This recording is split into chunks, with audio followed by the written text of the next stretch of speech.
बिस्मिल्लाहिर्रहमानिर्रहीम। अस्सलामुअलैकुम, welcome to my YouTube channel. आज हम जिस टॉपिक के बारे में बात करेंगे वो है इलेक्ट्रोमैग्नेटिक इंडक्शन। सबसे पहले इलेक्ट्रोमैग्नेटिक इंडक्शन होती क्या है, उसके लिए हमें सबसे पहले इसकी इंट्रोडक्शन की ज़रूरत है। तो हाँ, जो साइंटिस्ट था जिसका नाम था एम्पेयर ने ये डिस्कवर किया था कि एक वायर में से, जो कि एक कंडक्टर होती है, अगर उस वायर में से करंट पास करेगा तो उस करंट के पास होने की वजह से उसके अंदर एक मैग्नेटिक फील्ड प्रोड्यूस होगी। तो मतलब ये कि जो हमारे पास एम्पेयर था उसने ये डिस्कवर किया कि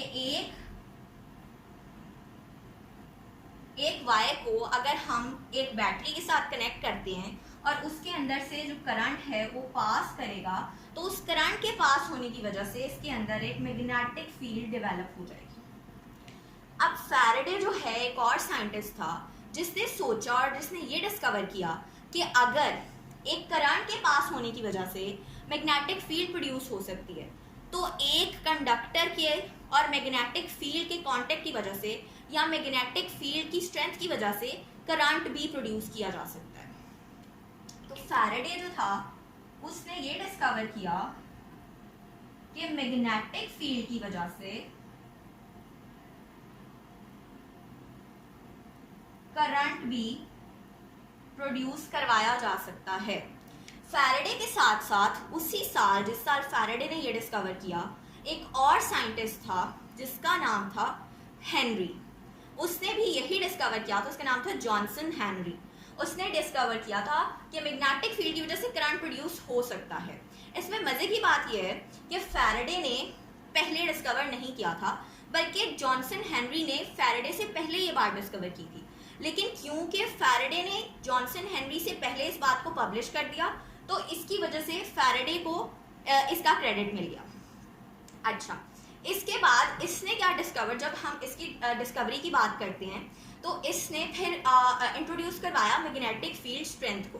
अब मैग्नेटिक फील्ड स्ट्रेंथ क्या है कि मैग्नेटिक फील्ड स्ट्रेंथ आपकी मैग्नेटिक फील्ड की वो स्ट्रेंथ है जो आपको तब पता चलती है जब आपको ये पता हो कि एक सरफेस के अंदर से कितनी मैग्नेटिक फील्ड लाइंस पास कर रही हैं।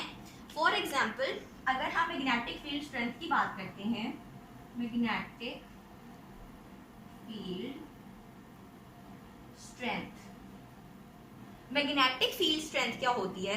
मैग्नेटिक फील्ड स्ट्रेंथ होती है number of field lines passing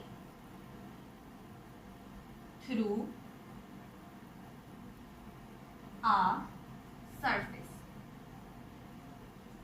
तो मतलब ये कि अगर एक सरफेस है और उस सरफेस में से जितनी ज्यादा मैग्नेटिक फील्ड लाइंस पास करेंगी उतनी ही ज्यादा मैग्नेटिक फील्ड स्ट्रेंथ होगी, और उस सरफेस में से जितनी कम मैग्नेटिक फील्ड लाइंस पास करेंगी उतनी ही कम उसकी मैग्नेटिक फील्ड स्ट्रेंथ होगी।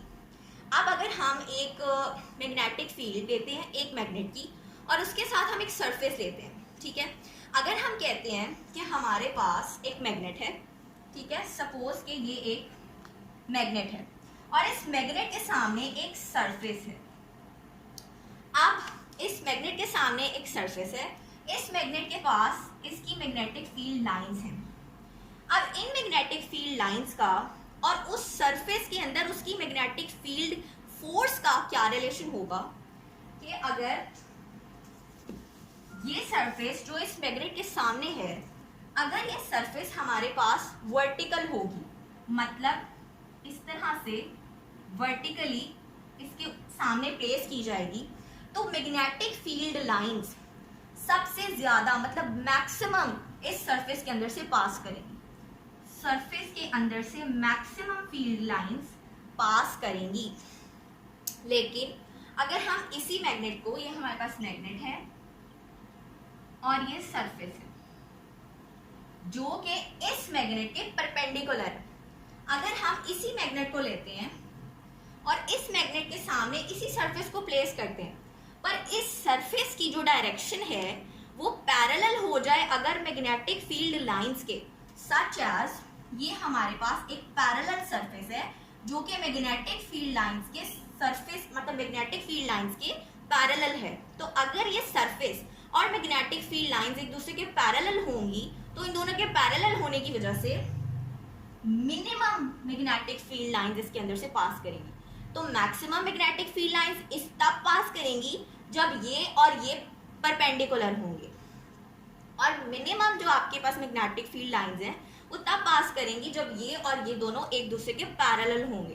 तो यहाँ पे मैक्सिमम फील्ड लाइंस इस सरफेस में से पास करेंगी।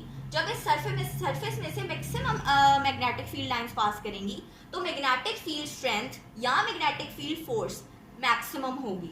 यहाँ पर क्योंकि ये दोनों सरफेस एक दूसरे के पैरेलल हैं, इसकी वजह से सबसे कम इसके अंदर से मैग्नेटिक फील्ड लाइंस पास करेंगी और इसकी वजह से जो मैग्नेटिक फील्ड फोर्स या मैग्नेटिक फील्ड स्ट्रेंथ है वो भी मिनिमम हो जाएगी। इसके बाद मैग्नेटिक फील्ड लाइंस और मैग्नेटिक फील्ड स्ट्रेंथ के लिए हम एक और एक्टिविटी को यहाँ पर परफॉर्म करेंगे, सच एज हमारे पास एक कॉइल है, ये हमारे पास कॉइल ऑफ वायर है। इस कॉइल ऑफ वायर के सामने हमारे पास सपोज करें कि ये यू शेप्ड मैग्नेट है, ये एक कॉइल ऑफ वायर है और ये हमारे पास मैग्नेटिक, इसके अंदर मैग्नेटिक फील्ड है और ये एक मैग्नेट है।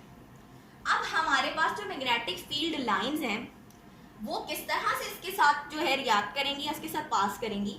सबसे पहले जो मैग्नेट है और जो कॉइल है उसका डिस्टेंस, इन दोनों का डिस्टेंस मैटर करता है कि कितनी मैग्नेटिक फील्ड लाइंस या मैग्नेटिक फील्ड फोर्स जो है वो इसके अंदर से पास करेगी।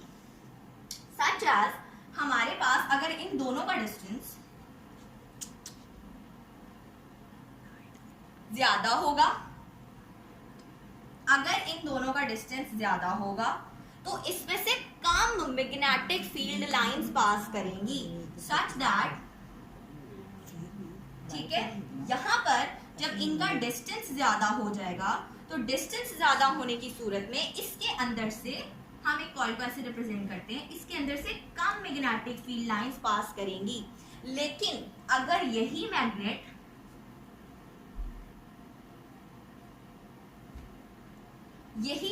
जब इस कॉइल के पास होगा तो इसके अंदर से maximum number of magnetic field lines pass करेंगी, या मैग्नेटिक फील्ड स्ट्रेंथ इस केस में ज्यादा होगी और इस केस में कम होगी। तो यहाँ पर भी maximum magnetic field lines pass करेंगी जब डिस्टेंस कम होगा। जब डिस्टेंस ज्यादा हो जाएगा तो minimum number of magnetic field lines इस कॉइल के अंदर से पास करेंगी। अब डिस्कवर ये किया गया कि मैग्नेटिक फील्ड लाइंस की वजह से करंट इंड्यूस करवाएगा। मैग्नेटिक फील्ड लाइंस की वजह से करंट किस तरह से इंड्यूस करवाया जाएगा ये हम डिस्कस करते हैं। अच्छा, अब हमारे पास एक और एक्टिविटी है। उस एक्टिविटी के अंदर हम एक मैग्नेट लेते हैं, यहाँ पर एक यू शेप्ड मैग्नेट लेते हैं और एक हम लेते हैं लूप जिसको हम मेटल लूप कहते हैं, ठीक है। एक हम ले लेते हैं मेटल की लूप, ये आपके पास एक रेक्टेंगुलर मेटल लूप आ जाती है, ठीक है, या आयरन लूप आ जाती है। अब इस केस में आपने क्या देखना है कि आपने इस लूप को इस लूप के दोनों साइड्स को आपने कनेक्ट कर देना है, सच दैट, ऐसे कर देते हैं, गैल्वेनोमीटर के साथ कनेक्ट कर देना। आपने इस लूप ऑफ वायर को या लूप ऑफ आयरन को आपने गैल्वेनोमीटर के साथ कनेक्ट कर दिया, ये है गैल्वेनोमीटर।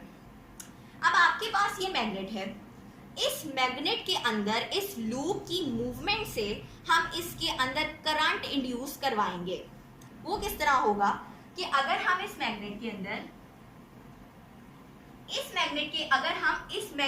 मैग्नेटिक फील्ड लाइंस के, ये इसकी मैग्नेटिक फील्ड लाइंस है सपोज, तो अगर हम इन मैग्नेटिक फील्ड लाइंस के पैरेलल इस लूप को मूव करवाएंगे, ये गैल्वेनोमीटर है, ठीक है। अगर हम इस लूप को इन मैग्नेटिक फील्ड लाइंस के पैरेलल मूव करवाएंगे तो इस गैल्वेनोमीटर के अंदर कोई डिफ्लेक्शन नहीं होगी, मतलब कि no current is induced, no current is produced. इसकी वजह क्या है कि मैग्नेटिक फील्ड लाइंस के इसको पैरेलल मूव करवाने की वजह से जो मैग्नेटिक फील्ड लाइंस इस लूप में से पास कर रही हैं वो मिनिमम है और इक्वल टू जीरो है, जिसकी वजह से करंट प्रोड्यूस नहीं हो सकता। लेकिन अगर हम दूसरा केस लें और उसके अंदर हम इसी मैग्नेट के साथ जिसकी मैग्नेटिक फील्ड लाइन इस डायरेक्शन में है और हम लूप को, इसी लूप को जो कि गैल्वेनोमीटर के साथ अटैच्ड है, अप एंड डाउन मूव करते हैं, मतलब कि इन मैग्नेटिक फील्ड लाइंस की डायरेक्शन के परपेंडिकुलर मूव करेंगे, तो इसको परपेंडिकुलर मूव करने की वजह से क्या होगा कि मैग्नेटिक फील्ड लाइंस इस लूप में से या मैग्नेटिक फील्ड फोर्स जो है इस लूप में मैक्सिमम प्रोड्यूस होगी और इसकी वजह से गैल्वेनोमीटर के अंदर डिफ्लेक्शन आएगी। गैल्वेनोमीटर के अंदर डिफ्लेक्शन आने का मतलब ये है कि इसके अंदर करंट प्रोड्यूस होगा। तो इससे हमें ये पता चलता है कि जब हम किसी भी मैग्नेटिक फील्ड लाइंस के किसी सरफेस के साथ, किसी कंडक्टर के साथ अगर हमने करंट इंड्यूस करवाना है तो उसके लिए इम्पॉर्टेंट ये होगा कि जो मैग्नेटिक फील्ड लाइंस हैं और जो आपके पास सरफेस की मूवमेंट है वो हमारे पास परपेंडिकुलर टू ईच अदर होनी चाहिए। लेकिन अगर हमारे पास मैग्नेटिक फील्ड लाइंस और ये सरफेस की जो मूवमेंट है ये पैरेलल हो जाएगी तो मैग्नेटिक फील्ड लाइंस और मैग्नेटिक फील्ड स्ट्रेंथ जो है और जो करंट इंड्यूस होगा वो होगा ही नहीं, क्योंकि वो equal to zero magnetic field strength होगी और इसकी वजह से जो आपका करंट इंड्यूस होगा वो बहुत मिनिमम होगा या बहुत ही कम अमाउंट में होगा। इस एक्टिविटी से हमें सिर्फ ये पता चलता है कि गैल्वेनोमीटर के अंदर डिफ्लेक्शन सिर्फ उस सूरत में आएगी जब हम इन दोनों की डायरेक्शन को एक दूसरे के परपेंडिकुलर करेंगे। लेकिन अगर इन दोनों की डायरेक्शन पैरेलल हो जाएगी तो गैल्वेनोमीटर के अंदर कोई डिफ्लेक्शन नहीं आएगी। इसके बाद इन सब एक्टिविटीज और एक्सपेरिमेंट्स के बाद हमें इलेक्ट्रोमैग्नेटिक इंडक्शन का क्या पता चल रहा है। इलेक्ट्रोमैग्नेटिक इंडक्शन की डेफिनेशन है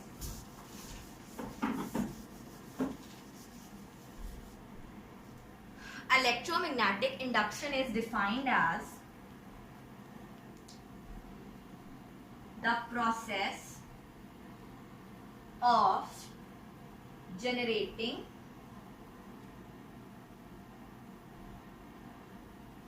an induced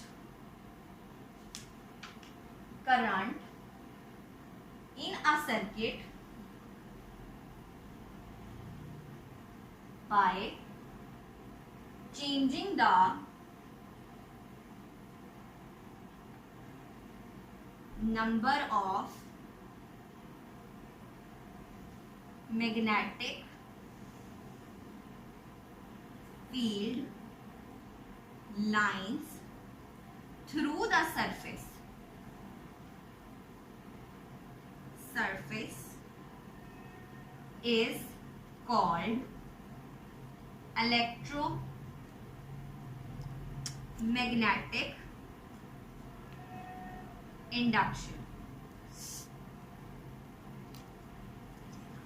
इलेक्ट्रोमैग्नेटिक इंडक्शन की डेफिनेशन ये है कि एक ऐसा प्रोसेस जिसके अंदर इंड्यूस करवाया जाए करंट को, अगर हम मैग्नेटिक फील्ड लाइंस के अंदर किसी सरफेस को मूव करवाएं, सो कोई ऐसा करंट जो मैग्नेटिक फील्ड लाइंस के अंदर एक कंडक्टर की मूवमेंट के बाद प्रोड्यूस होता है, उस करंट की इंडक्शन को इलेक्ट्रोमैग्नेटिक इंडक्शन कहते हैं।